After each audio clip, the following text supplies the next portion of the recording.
Hi, I'm Mr. DeWitt, and the purpose of this video is to introduce the idea of reports and report components and the parts that actually make up a report. I'm going to begin talking about the title page. The title of this report is Report Notes. It was prepared by me. It was for my grade 9 computer class, and there's the date. A couple of notes on the title page. Generally, the more important the information is, the bigger it will appear. The title page generally contains a subject and the purpose of the report, the author, audience, date, and may also have graphics.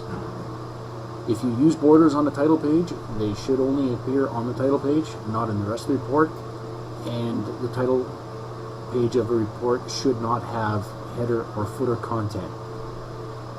For an example of header or footer content, we can turn to our second part in our report, the table of contents and table of figures. Notice that the report title shows up at the header here, and there's a page number in the footer.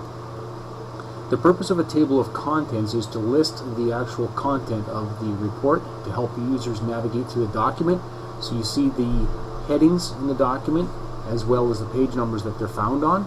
And the table of figures shows the actual graphical contents in the document and lists the page numbers that those graphics are found on. As in this graph here, my sample graph is found on page 3. The table of contents and table of figures are built-in Word tools, and they depend on the use of the styles function in Word, which we will be working with later. As you get into the actual report body, the first thing you should encounter is the introduction. The introduction is going to state the purpose of the report. It may document some of the techniques used in building the report or in examining whatever the topic was. Then you get into the actual further body of the report, and you'll notice that in this report you have a bunch of things about the report parts. So the title page notes, the report body notes, something about styles,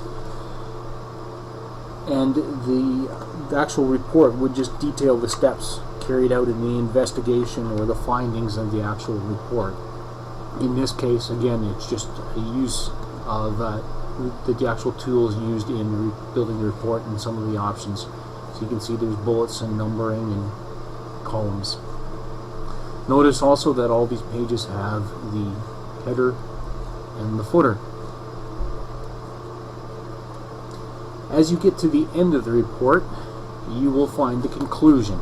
And the conclusion of the report should actually list then or summarize the findings of the report, and then it may also include recommendations of how to proceed built on or based on the report findings.